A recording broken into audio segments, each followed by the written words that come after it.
E, gente, quando eu falo que é um tijolo de justiça, é mesmo. Olha a cara da Mariana. Eu queria dizer que isso aí foi uma dica da Luciana, lá de Paris. Obrigada, Lu.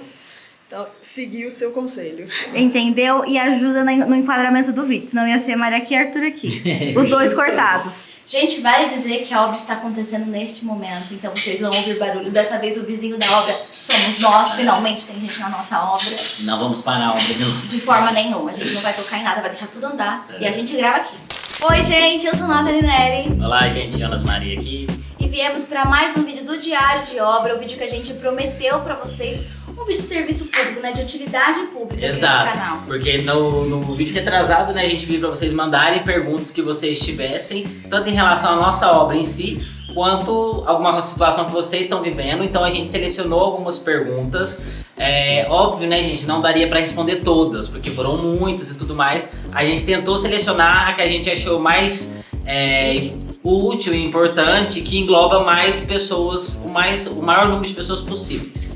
Vale dizer que a gente também não pode entrar em especificidades da nossa obra, do nosso processo, mas eu tenho certeza que esse vídeo vai te ajudar muito se você está passando por uma situação parecida com a nossa ou se você quer se prevenir para não passar. Então assiste esse vídeo até o final. E claro que não somos só eu e o Jonas que vamos falar isso para você, porque a gente não teria nem bagagem, né? Trouxemos nossos advogados, um tijolo de justiça, como vocês nomearam o escritório, doutora Mariana e doutor Arthur. Muito prazer ter vocês aqui no canal, gente. Obrigada, Nathalie. Eu sou Mariana Van Becken, sou advogada especializada em responsabilidade civil e contratos. Eu sou Arthur Guarnieri, eu sou advogado imobiliário e dentro do direito imobiliário eu trabalho com rol de patrimonial e planejamento sucessório. Além disso, quando a obra tem muito problema, eu trabalho na seara criminal, casos de repercussão criminal que venham de construção civil.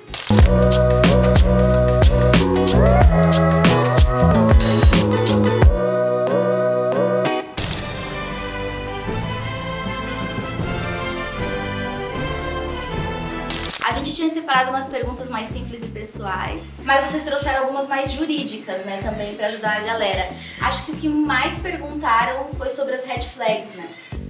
Teve muitas perguntas sobre red flags e como vocês podem se prevenir antes de fechar um contrato, né? Separei aqui algumas perguntas que são bem parecidas, da Eliane, por exemplo. Quais os pontos que devemos observar para contratar arquiteto e empreiteiro? Como descobrir previamente se a empreiteira que você contrata é de confiança e quais os pontos fundamentais de analisar antes de fechar um projeto arquitetônico. Eu acho que o primeiro ponto que a gente precisa analisar é verificar a credibilidade da empresa no mercado. Você pode começar fazendo uma pesquisa pelo CNPJ da empresa, no site da Receita Federal, pode pesquisar também no Jus Brasil, no site dos tribunais estaduais, no TJSP, por exemplo. Se você tiver um amigo advogado, você pede para ele baixar um processo e dar uma olhada.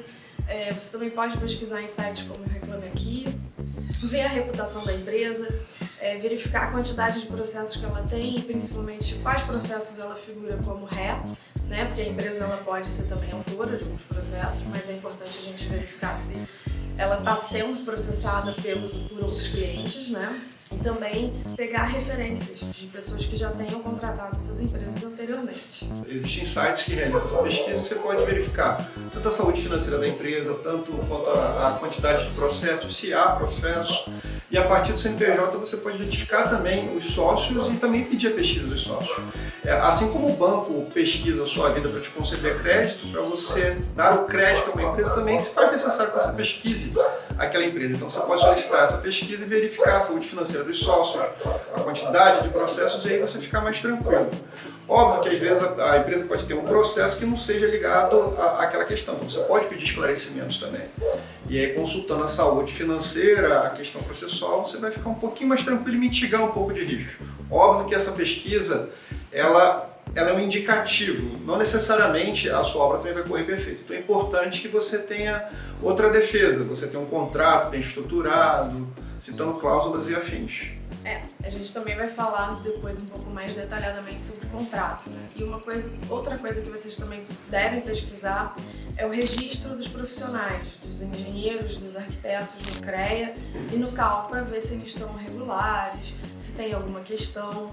E eu acho que um ponto também muito importante é não se deixar levar pelo que vocês veem na rede social, né? porque o que está na rede social não é a vida real, aquilo ali é só um recorte. As empresas não vão postar assim erros que eles cometem, eles vão postar só um lado bom. Então assim, é sempre lembrar que a rede social não é a vida real. E existe também uma questão de endereço, não é, Arthur? Exato. Por exemplo, uma empresa, quando ela quer se ocultar, ela começa a desviar os endereços. Ela vai ter um endereço na Receita Federal, ela vai ter um endereço no site dela, ela vai ter um outro endereço no Google para dificultar justamente que seja encontrada por oficiais de justiça para que seja citada a responder aos processos. Isso é muito comum. É muito comum também a empresa ela implodir o CNPJ, que a gente chama, abrir uma nova empresa para continuar na mesma atividade. Às vezes se valendo até de um laranja, por exemplo. Então é importante, a partir do CPF do sócio, que você faça aquela pesquisa, você verifique se existem outros CNPJs exercendo a mesma atividade. Porque é provável que ele já tenha tido problema em um, abrir o outro para continuar a atividade e não ficar queimado no mercado. E ninguém contra a derrota, né? E infelizmente isso é mais comum do que parece, né? Parece que o nosso caso é um caso isolado, mas conversando com vocês que trabalham com isso e também ouvindo o relato que vocês mandam, é bem comum as pessoas se meterem com profissionais questionáveis, né? Exatamente. A empreitada é um serviço complexo e às vezes pessoas sem experiências necessárias, elas abrem essa empresa e começam a executar atividades e não têm o cuidado correto de se dividir a conta de obra, de misturar materiais, de não ter uma equipe para cada obra. Isso gera atraso, gera complicações, gera erros. Às vezes a empresa também não efetua o pagamento dos funcionários em dias, que é uma questão que você tem que ter atenção no contrato, porque senão você pode responder eventualmente. São vários pontos. O processo trabalhista. Os encargos trabalhistas podem ser repassados para o empreitado. Mas se você contrata uma empreitada, você tem que estar atento a esse ponto também. Eu acho que isso que o Arthur falou, né, e de você fazer essa pesquisa, né, ao endereço e afins é muito importante, né? Acho que sobretudo, quanto maior a sua obra for, mais cuidadoso você também tem que ser na escolha desses profissionais, né? Porque obra é algo que leva tempo, é dinheiro, então vale muito a pena você dedicar esse começo para fazer uma boa pesquisa e certificar de que você está lidando com bons profissionais. E aí uma coisa também que a gente indicaria é você pegar profissionais que tenham alguma indicação, né? Alguém te indicou esse profissional e não pegar um aleatório que você encontrou assim na internet, né? Eu acho que isso já pouparia bastante dor de cabeça também.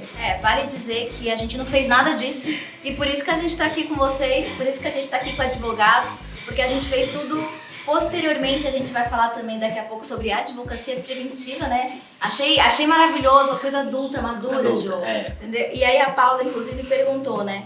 A mesma coisa, mas acho que é legal trazer. Agora que o estrago já foi feito, o que vocês já acham que fez mais falta e poderia ter evitado tanto perrengue? Um melhor arquiteto gerenciando a obra, vocês acompanhando tudo mais de perto, pesquisar o escritório, um melhor empreiteiro que teria evitado tantos problemas. Para começar, tudo isso que já foi dito, e eu acho que a gente também não sabia que era necessário estar tão perto, né? Que era necessário estar tão atento no sentido ocular. Quando a gente contrata profissionais dedicados, né, a gente acredita que tá resolvido, né, amor? A gente teve essa ilusão. A gente contratou, né, o escritório de arquitetura para acompanhar a obra, porque a gente já estava ciente. Eu acho que isso é uma questão também.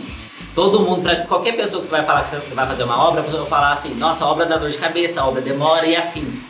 E aí você se acha preparado porque você já ouviu muito, mas não é o caso, tá? É ainda mais caótico quando você está vivendo. E a gente contratou o escritório de arquitetura porque a gente achou que isso nos livraria das dores de cabeça, que o escritório estaria ali acompanhando perto, porque foi contratado esse serviço de acompanhamento, não foi apenas uma questão de projeto, mas ainda assim você tem que estar presente, ainda que você esteja com excelentes profissionais. Ainda é importante que você esteja próximo, até mesmo para perceber, né, alguma coisa que talvez tenha passado despercebido, porque uma obra é muito complexa também e pode passar despercebido pelos profissionais, mas é importante que você esteja próximo e lidando ali no dia a dia.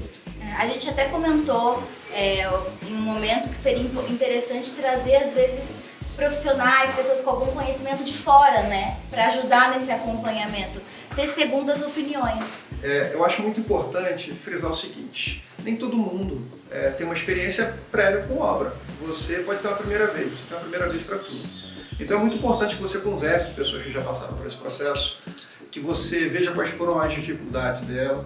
É importante estar auxiliado também por profissionais, como a Nathalie disse, a advocacia preventiva, que a gente vai falar um pouquinho mais adiante, é importante, porque você já procura um advogado para ver que cláusulas você tem que ter no contrato, se ele pode analisar o contrato que você está fechando com a empreiteira, com o escritório de arquitetura, e fazer as perguntas necessárias nesse momento. Você tem que se permitir mostrar-se um pouco vulnerável, mas atento, que você quer entender como vai funcionar, até porque você não tem surpresas, que você desenvolva uma capacidade, você vai ter um aprendizado com isso. Vai ser a sua primeira obra, então você vai realizar muitas obras ao longo da vida.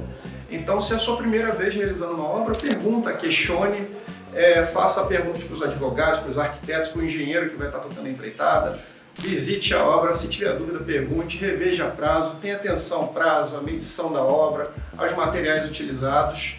E o Google está aí, né? Eu acho que a gente tem uma geração hoje que tem uma quantidade de informação muito grande disponível, ao contrário das pessoas antigamente faziam um contrato de boca, uma parte prometia coisas impossíveis num prazo impossível, não entregava, e isso gerava problemas, a pessoa não tinha nem como processar. Hoje em dia está mudando um pouco a cultura e você já tem um contrato esclarecendo, prevendo o que pode ocorrer, o que não pode ocorrer. Óbvio, o contrato não vai garantir tudo, mas ele vai te dar uma segurança. Então eu acho importante isso. Converse, pesquise, se informe antes de iniciar uma obra. Tem duas perguntas muito interessantes aqui. Da Vanessa, ela pergunta: teria como se proteger de tantas negligências no próprio contrato inicial?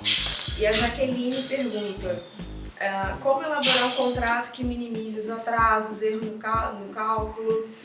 E é possível uma cláusula que determine relatórios semanais e reuniões para verificação da obra? Então, sim. Para isso, você vai precisar de um contrato bem elaborado, de preferência feito por advogados especialistas na questão. E esse contrato ele vai prever direitos e obrigações de ambas as partes, tanto o contratante quanto os contratados, Assim, esse contrato de empreitada, especificamente, ele vai precisar prever inscrição dos materiais da obra, previsão de conclusão da obra, formas de pagamento, materiais a serem utilizados, as garantias e as penalidades. Então, assim, o importante é você não só ter um contrato bem elaborado e analisado por advogado, também ter um contrato por escrito. E isso vai fazer muita diferença lá na frente. Isso também pode evitar muita dor de cabeça. E aproveitando um gancho, pessoal, vamos quebrar um tabu aqui. Palavra difícil não faz um bom contrato, tá? Para começar. O direito não é para ser difícil. O advogado falando muito difícil, não te explicando corretamente o que você precisa entender, não quer dizer que ele saiba, não quer dizer que ele seja a pessoa mais capacitada para aquilo. Ele tem que aproximar você da realidade. Então o contrato ele tem que ser claro, conciso e transparente para que você possa entender. Então se você pegar um contrato que você não consiga ler e entender com clareza, não pense que o problema está em você, o problema está em quem escreveu o contrato. Tem empresas que tornam o contrato o mais difícil possível, com cláusulas desnecessárias muitas vezes, um batalhão de cláusulas, para impedir que você até entenda o que está acontecendo ali, você fica desnorteado. O contrato vai ser um mapa do que vai ser executado. O contrato ele tem que conter um prazo, ele tem que conter os materiais, como a Mariana falou, ele tem que conter as fases da obra, a medição, como vai ser realizada a medição e, em suma, ele vai te nortear. Se o contrato não faz isso, ele não é um bom contrato, ele não vai servir para a finalidade dele.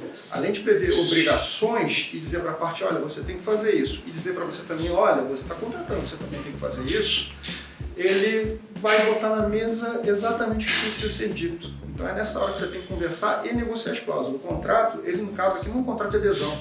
Até aproveitando o gancho, acho que a Mariana já falou sobre isso, que nos planos de saúde você tem um contrato de adesão, você não pode discutir. Mas uma empresa que você está contratando, você pode dizer para ela, olha, eu não quero essa cláusula aqui eu não concordo. Se a gente não modificar e chegar num consenso, eu não vou contratar você. É simples. Você tem o poder de dirigir a questão porque você está contratando, você é o cliente. Óbvio que o profissional sabe as limitações dele, ele vai faltar naquilo também, vai colocar. Quando as partes colocam as suas razões e as outras razões e chegam num consenso, aí você tem um bom negócio. Fora isso, não é um bom negócio. Então, fuja de quem não quer discutir com a voz. E isso que eles estão falando, gente, é porque o que acontece geralmente é que o escritório de arquitetura e a empreiteira, eles têm o contrato deles já pronto, o padrão deles. E aí o que você pode e deve fazer é talvez contratar um advogado pontualmente e apresentar esse contrato para ele e perguntar o que você acha desse contrato. Isso aqui me assegura também ou está garantindo só o outro lado? E aí, a partir disso, dessa conversa com esse advogado, você pode sugerir modificações até chegar num ponto em que todo mundo esteja com os direitos garantidos, né? Então, isso é muito importante. Aí, de novo, quanto maior a sua obra, mais cuidado você deveria ter nesse sentido. Mas até para pequenas obras, gente, porque tem gente que está reformando um quarto Tem dor de cabeça. e tem dor de cabeça. E aí, esse é um ponto que a gente não sabia, né? A gente não sabia que não era inacessível contratar um advogado para analisar tudo isso antes. E a gente estava comentando antes, né? A gente vai falar mais sobre as custas do processo, etc., porque vocês perguntaram, mas a consultoria contratual, né, Mari, que é a tua área, ela não é esse bicho de 7 cabeças, né? Exatamente. Você não precisa contratar um advogado necessariamente para te acompanhar durante todo o processo da obra. Você pode contratar ele pontualmente para ele analisar o contrato, discutir as cláusulas com uma empresa e acabou o serviço. Então você vai pagar uma consulta. E essa consulta pode variar 200, 300, 500 reais. Então assim, se você tem um orçamento separado para sua obra, pensa em colocar aí um dinheirinho a mais, uns 500 reais a mais que seja, contrata um advogado, ele vai analisar aquele contrato, ou então ele pode até elaborar um novo, isso pode até sair um pouquinho mais caro, mas é uma coisa pontual. Você não vai precisar ficar pagando honorários mensais, por exemplo, para um advogado durante toda a sua obra. É uma questão só de analisar o contrato e isso pode realmente evitar muita dor de cabeça. Então são 500 reais ali que vão te evitar uma dor de cabeça e um prejuízo muito maior no futuro. Além de orientar essa parte, o advogado, nesse momento de orientação, é a parte que ele vai abrir para você fazer perguntas a eles, entender como é que vai funcionar aquele contrato. Por exemplo, doutor, eu tive um atraso aqui, suposto atraso na minha obra, o que eu faço? Olha, aqui a gente tem que notificar a parte por e-mail ou por telegrama para informar qual o novo prazo que quer chegar no consenso e aí fazer um aditivo. Aí nesse momento você pode retornar advogado, doutor, a parte quer fazer um aditivo. Ok, vamos fazer um aditivo. Doutor, eu não quero mais aquela empreiteira, eu quero notificar para sair. Então a gente tem uma cláusula aqui de rescisão. Vamos executar essa cláusula de rescisão. E aí você segue. Óbvio, o contrato ele não vai te proteger eternamente, não vai te proteger de imprevisto, mas ele vai mitigar o risco que você vai sofrer.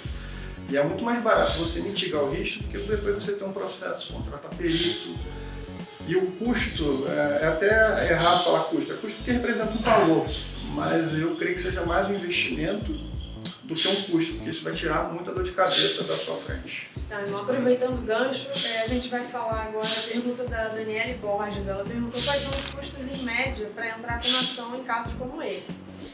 Então, aqui em São Paulo, as custas para a distribuição do processo são de 1% do valor da causa, né? Então, uma causa com valor de 20 mil reais, você vai pagar 200 reais de custas iniciais, mas assim, não são só essas custas. Você tem outras despesas processuais, como oficial de justiça, citação para oficial de justiça e demais intimações. Você tem também, se for necessário, perito. Então, assim, são despesas que às vezes podem ser realmente altas, mas isso não é um fator que deveria impedir vocês de procurar a justiça.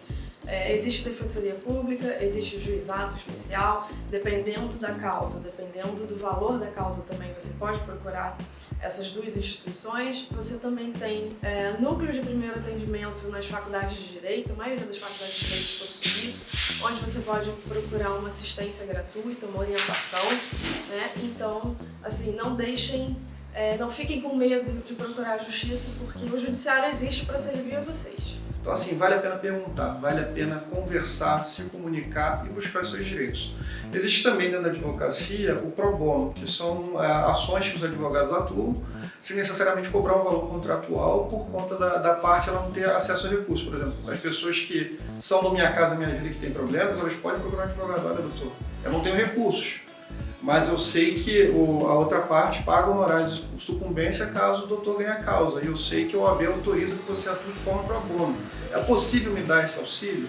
O pro bono é uma assistência jurídica gratuita que alguns escritórios prestam de forma até exercer a cidadania e aproximar o cidadão dos seus direitos, porque a Defensoria Pública não consegue atender a todo mundo, porque o volume é muito grande e eles têm poucos profissionais, né? É um serviço público que carece ainda de maior investimento. Honorários de sucumbência, pode dar uma traduzida pra gente? Só faltou a tradução, né? Eu falo tanto de aproximar a parte. O que é honorário de sucumbência? Honorário de sucumbência é quando eu, advogado, venci o processo, a outra parte é condenada a pagar um valor para mim, como se fosse um prêmio. Então isso que nós chamamos de honorário de sucumbência, porque existem algumas espécies de honorários. Você tem os honorários contratuais, que ele vai ter um valor fixo, que você já vai pagar observando o valor mínimo da OAB. Você vai ter os honorários de êxito, que é decorrente do bom trabalho do advogado prestado, que é o contratante que paga para o advogado sair vencedor da questão. E você tem os honorários sucumbenciais, que é pago pela parte contrária, adversa, que a gente chama, quando ela perde o processo. Eu acho que isso conversa com a próxima pergunta, que fala assim: oi gente, adoro vocês, beijo, Salvador.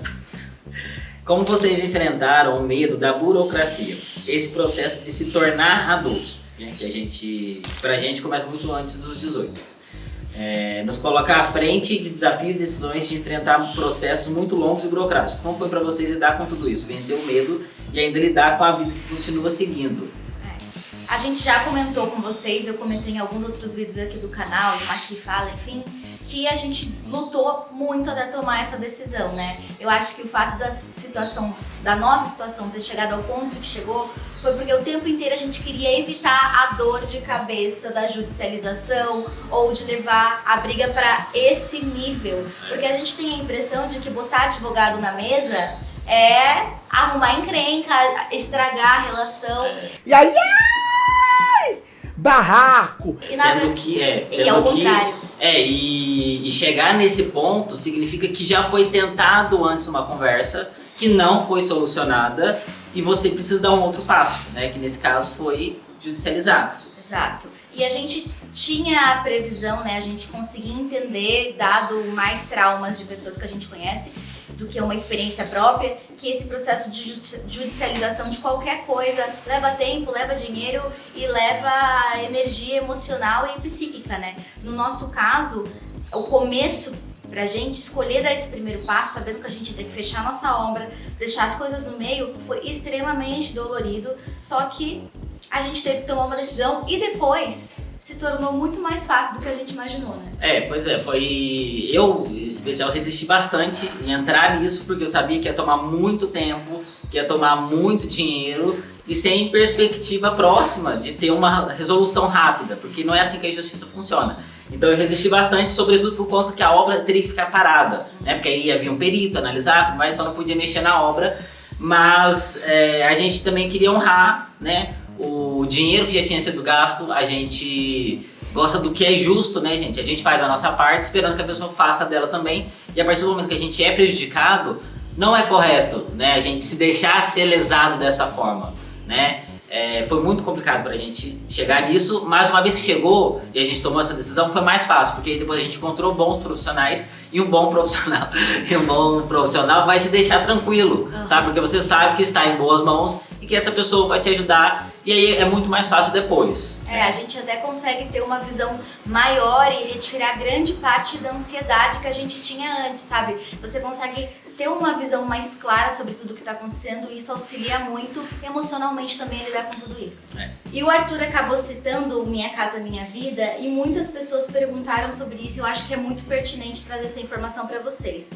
A Bruna perguntou: como conseguir entrar contra a construtora do apartamento Minha Casa Minha Vida? Muitos vícios de construção no meu imóvel. A Caixa não faz absolutamente nada. E nesses casos, como é que faz? Vamos lá, existe uma discussão de quem teria legitimidade para pleitear junto do construtor o reparo. Para explicar isso, eu preciso contextualizar primeiro como é construído um empreendimento financiado pelo sistema do Minha Casa Minha Vida. A Caixa Econômica ela vai ser a proprietária indireta do bem. E quando a pessoa financia, ela se torna a proprietária direta. Mas o imóvel fica em garantia daquele valor que a Caixa pagou para a construtora em virtude da construção daquele bem. Só que, entre proprietário direto e indireto, a pessoa está adquirindo. A diferença é que ela vai pagar o valor para a Caixa Econômica. Mais à frente, vai pagar amortizado. Então a legitimidade é dela sim. Então ela pode entrar na via judicial e requerer que a construtora indenize, que faça os reparos ou as compensações necessárias decorrentes do transtorno que ela está passando. Então não é o fato de ser pela Caixa não significa que a pessoa não pode tomar atitude ela pode não e só deve. Pode como deve. E se for o caso aqui, eu tenho alguns limites pela OAB, mas se for o caso, a depender do contrato que seja dela, porque existem vários tipos de contrato, for o caso, o advogado que contrata ela vai ter que analisar se coloca a Caixa Econômica ainda. Porque existe um engenheiro da Caixa que faz a fiscalização do empreendimento, é feita uma vistoria. Então, assim, como ocorreu essa vistoria? Houve essa vistoria, como é que foi isso? Aí o advogado vai ter que pautar isso dentro do processo, mas ela pode e deve buscar os direitos dela. A garantia também construtiva, né? A gente tem as garantias de 5 anos, então ela pode requerer nesse período. E se a construtora não executa, processa. Perca o medo de processar. Não estou falando para você virar um litigante contumaz.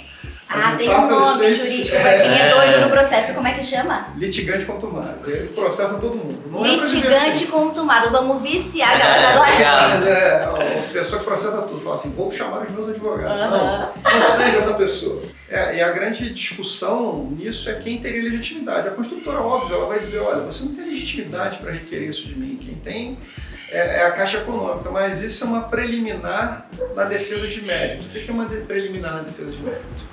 Antes de discutir a questão central, que seria o problema da construção, ele vai dizer, olha, seu juiz, você não pode discutir isso porque a parte não é a pessoa que pode pedir para você ver essa questão. Então ela não tem legitimidade, não é a pessoa dela que tem que me processar. Quem tem que me pedir isso é a Caixa Econômica. Mas isso é pacífico nos tribunais, que vai ser uma tese preliminar vencida. Isso é que não vai ter efeito. Ou seja, você vai chegar lá para reclamar na construtora, vão falar que sua Caixa pode reclamar e mandar você embora. Só que não vá. Não vá, você tem o direito. Não vá. Isso é uma prática abusiva, desrespeitosa e acha que todo mundo é trouxa. E não é essa a realidade. E aí, Arthur, você falou essa questão de garantia, no caso Minha Casa Minha Vida. Mas em obras regulares, e agora eu já não me lembro, né? Existe também uma questão de garantia. Eu não sei se é o arquiteto ou se é a empreiteira, mas uma vez que a obra está finalizada, existe uma garantia de um prazo, não tem? Existem diversos prazos. E aí, nesse momento, entram esses vícios ocultos também, né? E que é uma palavra linda, gente, que são os BOs que aparecem onde você não vê. É o que você não enxerga. Vícios ocultos. Depois que você se mudou, se instalou, começou a utilizar o apartamento, de repente, uma infiltração. Isso é um vício oculto.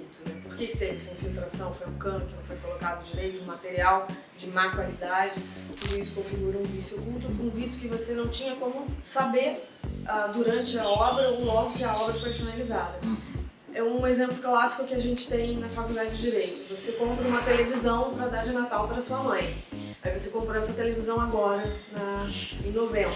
Só vai dar para ela no dia 24 de dezembro, e aí quando ela abre a TV e vai ligar, ela não funciona. Isso é um vício oculto. Quando você comprou a TV, você não tinha como saber. Essa garantia que é estabelecida, ela tem um prazo ou vai ser negociado? Existem diversos prazos, tá? Existem os prazos legais. Eu vou limitar aqui a dizer que os prazos podem ir até 2 anos. De garantia. Porque vai depender do tipo de questão que a gente está discutindo. Certo? Para um determinado tipo de piso, você tem a garantia do fabricante, por exemplo. Você vai ter a garantia dos materiais. E aí vai ver em qual região tá. Tem até questão de maresia. Por exemplo, no Rio a gente tem muita maresia. Então os materiais de lá você já sabe que não vai durar mais. Então tem a previsão disso. E isso é legal. Mas eu digo sem em relação aos produtos. Eu digo em relação à própria empreiteira. Da obra, 1 ano você tem direito a abatimento de preço. Você tem que notificar dentro de 1 ano após a descoberta. Há prazo também de 2 anos. Por isso que eu não vou fechar um prazo com você. Varia. Porque ele vai variar de acordo com a questão. Então eu fico preocupado de falar que você tem 2 anos, a pessoa botar no eu tenho, vou esperar. Vou procrastinar isso. Mas então tem que verificar com o advogado. Liga com o advogado. Excelente advogado, doutor, aconteceu isso. Pô, o prazo aí é tanto. Vamos embora para a justiça. Então eu acho que o mais importante aqui é que você saiba que existe uma garantia pós a obra estar terminada. Que a empreiteira, ou não sei, a empreiteira ou os arquitetos, talvez os dois? Não, eles estão obrigados. Existe tanto a garantia legal, que é essa que a gente está falando, também como existe contratual. Ele pode te oferecer uma garantia extra para dizer assim, olha, meu serviço é tão bom que eu estou te segurando mais 6 meses, além dos prazos legais. Então existe então isso. ele pode até botar no contrato dele, te dá uma garantia maior, igual toda empresa faz quando você compra ali um produto na internet, estenda a garantia, mas o pode fazer isso. Então, liberdade contratual de fazer isso. Então já garante isso, gente. Vocês são bons? Então me dá uma garantia extra aí, prova pra mim. Inclusive, a gente tá falando sobre garantia de obra, etc. Vamos supor que você não pediu garantia extra, que você não entende nada sobre isso, que você não fez advocacia preventiva, que você não mandou que você se ferrou, tá numa situação parecida com a nossa. E aí é isso. Nessa situação, a Alô Almeida perguntou: nessa situação, o que pode ou não servir com alguma prova? Somente a perícia antecipada, que foi o nosso caso, ou o relato de vizinhos? Vídeos gravados também podem servir? Beijos, fiquem bem no que for possível, casal. Então, sim, esses vídeos e fotos, aliás, todo o diário de obra, a gente colocou o link no processo, a gente não pode se estender muito sobre isso, mas tudo que você tiver de vídeos e fotos, isso pode ser utilizado no processo. Relatos de vizinho talvez possam servir como uma prova testemunhal, então é bom você sempre se precaver e ter provas de tudo que está acontecendo na sua obra. Acrescentar aqui, a gente falar de alguns instrumentos de valoração da prova, né? Você possui print de WhatsApp, você tem e-mails, você tem os vídeos. E hoje o STJ ele já definiu que a validade do print de WhatsApp ela consiste em fazer a ata notarial. O que vem a ser a ata notarial? A ata notarial é um instrumento público que é feito junto ao cartório de notas, em que você vai levar o aparelho com o WhatsApp, além de baixar as conversas dos prints, até o tabelião. O tabelião vai olhar, vai ler e vai certificar no documento. Ele vai transcrever para esse documento e dizer: olha, aqui aconteceu isso, foi dito isso, aquilo tal. Tem um áudio que eu vou transcrever aqui dizendo isso, e junto desse documento que ele vai transcrever, ele vai anexar e vai criar uma pastinha que é chamada ata notarial, que você vai anexar no seu processo. Que aí a parte não vai poder dizer: olha, o WhatsApp não é tão seguro, ela pode editar, pode apagar aquilo, mas ela levou para uma pessoa certificada. Existe também hoje, de forma mais moderna, alguns cartórios estão fazendo essa valoração através do blockchain, além de fazer a ata notarial. Lançados no sistema de blockchain, fica ali gravado e é possível acessar o conteúdo. Meu Deus! Vídeos, fotografias, tudo, existe uma forma de fazer válida a prova e garantir a autenticidade daquele documento.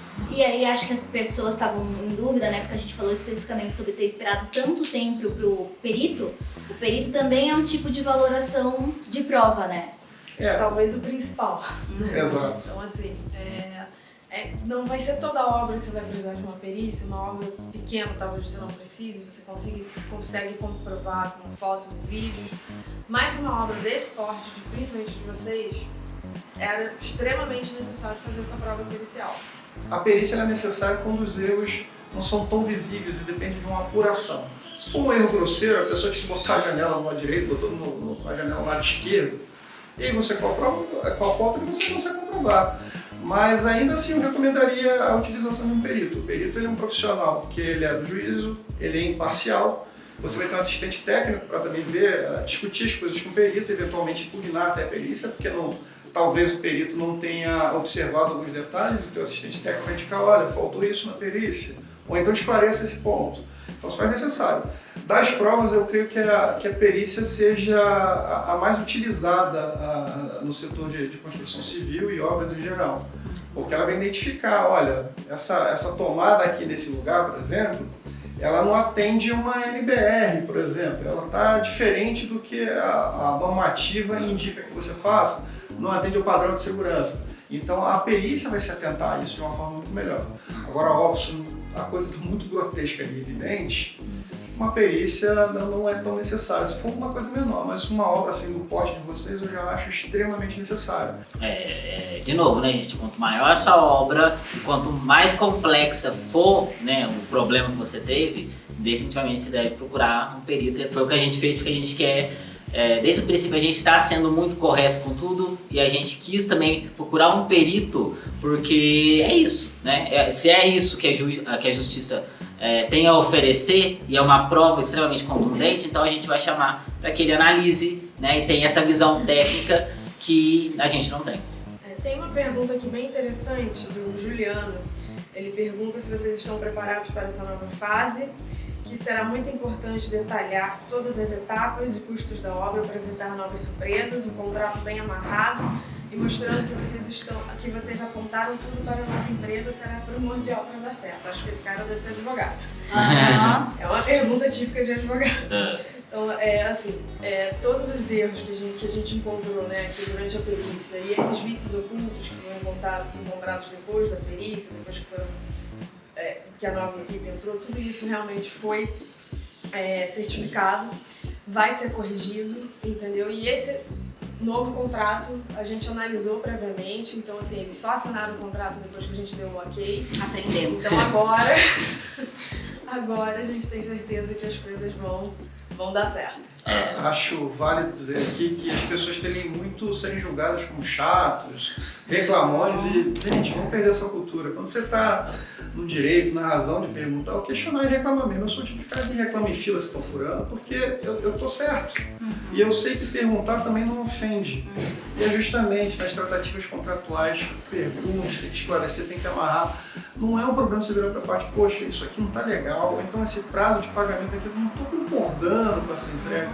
Seja transparente, seja claro, preciso, direto, planeje-se, porque o contrato da outra parte ela vai prever o interesse dela. Se você não adicionar o seu interesse, talvez não fique bom para nenhuma das partes. Você pode trazer um pagamento também para a empreiteira, vamos dizer, existem empreiteiras boas também, e às vezes a parte falha no planejamento dela e prejudica também a empreiteira. Existe o caso que a empreiteira também prejudica porque prevê prazos pensando nos interesses e os pagamentos que ela tem que fazer e não observa da parte, não dá abertura à parte de ver isso. Então é muito importante você conversar, pede, parcela, joga para frente, negocia prazo, negocia tudo, conversa. Conversar é a coisa mais importante, seja no relacionamento pessoal, seja no relacionamento comercial. Comunicação é a base de tudo. E no contrato é a mesma coisa. O contrato é a clareza, a transparência, a comunicação. Eu gosto de frisar isso porque é o tabu, né, do reclamão. E uma dúvida é que, vamos supor que a pessoa fez essa consultoria prévia contratual, né, com advogados, reclamou, pontuou, não obteve resposta, não obteve... Ou eles não quiseram mudar uma cláusula. E aí, o que faz? Vamos supor, o nosso caso, eu tô dando nosso caso, né? Tô falando aqui hipoteticamente, mas foi o que aconteceu com a gente. Problemas, reclamamos, vamos arrumar, não arrumou. Vamos arrumar, não arrumou. A primeira coisa você tem que formalizar por e-mail, seja por e-mail, por WhatsApp, você tem que listar todos os erros e tentar conversar, tentar chegar a um acordo. Não foi possível, então vamos tentar pensar na segunda etapa, que seria procurar um advogado, entrar com uma notificação extrajudicial para deixar claro que você tentou resolver previamente, amigavelmente a questão antes de judicializar o processo. Muitas pessoas, muitas não, mas umas duas pessoas perguntaram, mas houve tentativa de resolução com as partes antes do... Gente, só houve tentativa. Inclusive, uma coisa que aconteceu depois de um determinado momento é que a gente começou a se sentir extremamente desconfortável em ter reuniões presenciais. Porque a gente percebeu que a comunicação ficava pouco transparente e clara. Nós ouvíamos e acordávamos coisas pessoalmente que não se realizavam. Então a gente começou a garantir que tudo fosse registrado. Porque a gente queria ler e para não ter que mudar depois, entendeu? Então eu acho que se você também tá inseguro de conversar, às vezes, porque conversando, tudo dá certo, né? Quando tá pessoalmente, vai tá lindo, a gente vai arrumar, e aí você chega na sua casa, não é depois assim que não acontece, e vão falar, mas a gente não falou isso. Depois não falou isso. Bacana você puxar esse ponto pra gente. Vamos lá, como a quebra de impacto é uma quebra de expectativas, então eu preciso que as partes sentem e conversem novamente como vai seguir aquele relacionamento. Não parece que eu tô falando relacionamento amoroso. Mas é um relacionamento, não deixa de ser. E você precisa ajustar dali em diante. Ok, aconteceram esses problemas, como é que a gente resolve isso? Como é que a gente vai restaurar as nossas diferenças, equalizar isso e seguir adiante? Você chama para conversar e você precisa consolidar num documento. Isso é muito importante, isso a gente chama de um acordo extrajudicial. E ele é formal, eu prefiro que seja formal, não de boca, porque de boca não funciona, pode ser rompido. Vamos botar no contrato, vamos botar prazos ali. Se você não cumprir, a gente pode encerrar automaticamente, basta enviar um e-mail, olha, acabou, não gostei de como ficou, você fala mais uma vez, vou seguir adiante e tocar minha vida. E já prevê compensações. Se não for possível isso, óbvio, vai judicializar. Eu, particularmente, prefiro não judicializar as questões. Eu judicializo como se faz necessário. Por quê? O judiciário demora, existe uma quantidade absurda de retrabalho, as partes ficam ansiosas, é uma ansiedade muito grande para quem enfrenta o processo judicial. A despesa é enorme e para a gente é muito mais interessante fazer esse trabalho externo, fora do judiciário, porque a gente fica limitado no judiciário aos procedimentos e normas. No extrajudicial, a gente é que define como isso vai ocorrer. A gente pode fazer por meio também de uma escritura pública, esse acordo, ele pode ser executado na justiça e também ele pode ser um acordo com a assinatura de 2 testemunhas que pode ser executado também na via judicial. Então é importante chamar a conversa, mas nem todo mundo quer conversar. Você não sabe o que está se passando do outro lado, talvez a pessoa já não possa mais entregar, já não tem recurso nem para botar a empresa, que a empresa está quebrada. Então ela não vai seguir adiante, vai te dar desculpas várias e não vai cumprir com o combinado. Então, infelizmente, nessa ocasião é preciso judicializar. Então, é o que o Arthur falou, né, gente? O judicializar é a última opção. Ninguém quer entrar num processo como esse. Então, é claro, né, que tanto a gente fez isso, tentou conversar, tentou resolver as coisas, como vocês também devem tentar procurar resolver as coisas, mas uma vez que não for resolvido, aí também não há escolha, né? Não tenha medo. Porque foi o que a gente conversou mais cedo também, né? É uma relação profissional, você está lidando com profissionais e você também tá ali numa relação que você está dedicando tempo e dinheiro. Então, não tenha receios de exigir uma postura profissional, porque é essa a relação. A conversa não deu certo e você percebeu que a obra está desandando, procure um advogado para ver a questão da rescisão e, se é possível, você já suspender de imediato o pagamento. Porque já que o pagamento da obra é feito por etapa, chegou àquela determinada etapa e não foi cumprido o acordado, você tem que ver se pode ou não suspender esse pagamento. É mesmo para você não ficar com a culpa de ter rompido o contrato. Então é importante frisar isso, porque dependendo do contrato, você pode incorrer em mora e a pessoa reverter a culpa. Olha, eu não segui adiante porque aqui você não me pagou. Então é importante buscar o advogado nesse momento para uma consulta breve. Não vai ser absurdo, ele vai estar acessível, ele vai te responder e você vê a forma de prosseguir ou não prosseguir, ou como agir no caso. Então acho que é legal a gente fazer um resumão, né, das principais coisas que vocês devem fazer para tentar evitar o máximo possível de chegar nesse extremo, né, de dar problema na obra, de ter que judicializar e afins, né? O resumo da nossa parte nesse vídeo é: não faço o que fizemos, faço o que estamos conversando. Não faço o que eu faço, faço o que eu digo. E é isso, porque a gente estamos aprendendo junto. Mas então, retomando, né? Pegando aqueles pontos principais, o que a pessoa deve fazer? Então, resumindo aqui, primeiramente, pesquisar a reputação da empresa, né, seja no judiciário, nos órgãos competentes, no Google, entendeu? Pegar referências, pesquisar a vida dos sócios. É um trabalho assim meio investigativo, meio FBI, mas é importante, isso evita dor de cabeça. Eu também incluiria visitar, né, os espaços dessas pessoas, porque que nem a gente falou no começo, físico, dos endereços, talvez tem mais de um endereço, você conhece aonde é o escritório desses profissionais, que depois isso pode dar dor de cabeça. Pedir referências de clientes, é interessante ser feito. A pesquisa hoje, por exemplo, que a Mariana está citando, existem sites que fazem a pesquisa completa. Por menos de R$100 você vai ter acesso às questões que estão impactando. Óbvio que aquilo ali não vai te dar uma visão, se você for leigo, do que está acontecendo. Então é bom você também levar o extrato dessa consulta que você fez para o advogado para esclarecer. Ou então você pergunta a parte: olha, eu puxei aqui seus dados, tem isso. Pode me dizer o que está acontecendo? É puxar a capivara, né? Puxar a capivara, olha, não, nome, um bicho fofinho para uma coisa tão sacana. Puxar a capivara da parte e verificar se é a pessoa idônea ou se não é idônea. Se for a sua primeira vez, você vai aprender e vai ficar malando pro resto da vida naquilo, nunca mais vai passar por isso. Mas óbvio, gente, somos humanos, todo mundo tá... Aí acontece erro.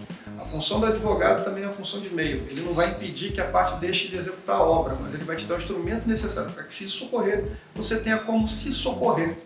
Que é essa a grande questão, poder se socorrer. Porque quando você não pode se socorrer, as coisas vão acontecendo e você é prejudicado. E aí também acompanhe essa obra de perto, né? Se você pode estar presente, esteja presente o máximo de tempo possível, vai revezando com alguém, mas tem alguém ali presente também na obra para estar acompanhando de perto, presencialmente. E não contrate parente. Mas é verdade, porque a relação pode ficar meio... Porque aí fica muito no casual, é meu amigo, não vai fazer uma sacanagem Pode chamar comigo. um advogado pra ver o contrato da minha tia, entendeu? Talvez deva evitar e procurar uma relação profissional. Porque nesse meio, meu sonho é, nossa, eu não tenho um parente arquiteto, ainda bem. Porque se a gente comeu poeira contratando, imagina com parente. Uma pessoa próxima que você tem carinho e talvez você não vai se sentir... vai parecer que é um incômodo e que você tá desconfiando da pessoa. né? E eu, lendo as narrativas e recebendo os feedbacks, sei que relações familiares e de amizade foram destruídas com relações de obra. Se puder não contratar, tô brincando. Você pode até contratar, mas o que eu acho é que nós temos um grande tabu de colocar as coisas às claras e tratar como serviço. Você tem que valorizar o profissional que o seu amigo é e tem que entender que aquilo é uma relação profissional. Você tem que pagar o que ele merece, ele tem que te entregar o que você merece e tá tudo justo, tá tudo acertado. E se não der certo, mantém amizade. Mas seja humilde ao ponto de dizer, olha, meu amigo, falhei. E talvez use esse amigo ou familiar pra te dar uma ajuda extra. Tipo, será que você pode ir lá na obra dar uma olhadinha pra mim? Será que você pode dar uma olhadinha no contrato?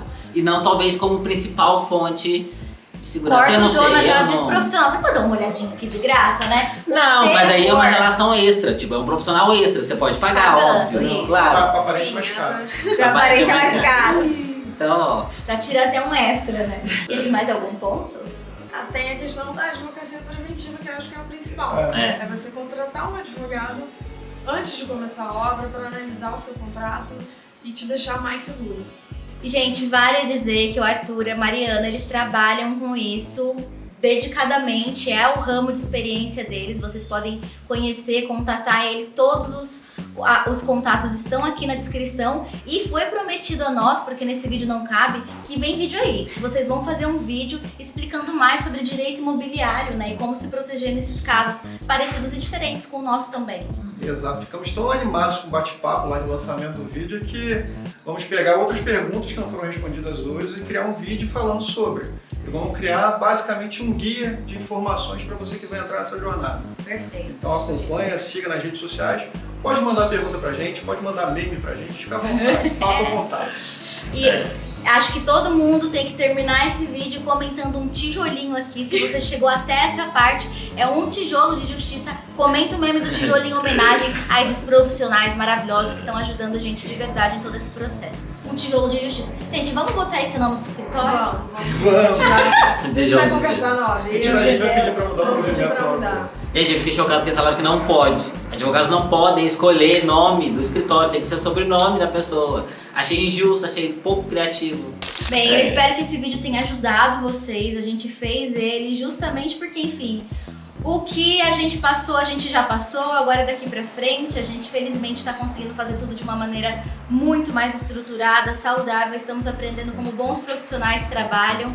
Então a experiência daqui pra frente tá muito menos intensa e de forma nenhuma traumática. Tá muito positivo, felizmente. Só que a gente precisava prestar esse serviço porque a gente não tinha informações e a gente percebeu que quase ninguém tem. A gente agradece muito Arthur e Mariana por terem vindo pra cá, passar essas informações. A gente sabe que Arthur veio lá do Rio de Janeiro, gente, trouxe um segundo sol com ele porque tá um calor que a gente não tá aguentando. Mas manda esse vídeo pra todo mundo que vai fazer obra, que tá com medo de obra, que se traumatizou com os nossos vídeos de diário de obra. Tenho medo de obra assim, Não. tá, gente? É horrível, não faça. Calma, Eu já falei da outra vez, não Jonas, faça. não. Não faça obra. É feio Tá bom? isso, né? Essa mensagem final. Gente, mas é caótico mesmo. Não triste. escutem, não escutem. É triste. Esse taurino. Se puder evitar, não faça. É caótico, mas tem como resolver. Isso é importante. Tudo na vida feito com cautela dá certo. Exato. A gente errou, a gente aprendeu com os erros e agora somos mestres da construção civil e do direito imobiliário, da advocacia preventiva. Chega. Muda Brasil. Espero que vocês tenham gostado desse vídeo. Não se esqueça de se inscrever nesse canal, de dar um like nesse vídeo e, claro, acompanhar Arthur e Mariana em todas as redes sociais e mandar suas dúvidas, porque vocês abriram essa porteira, gente. O povo vai pegar a intimidade. Cobrem mesmo, gente. Um tijolo de justiça. É isso, pessoal. Muito obrigado por assistirem e até o próximo vídeo. Obrigada, Tchau. pessoal. Tchau, pessoal.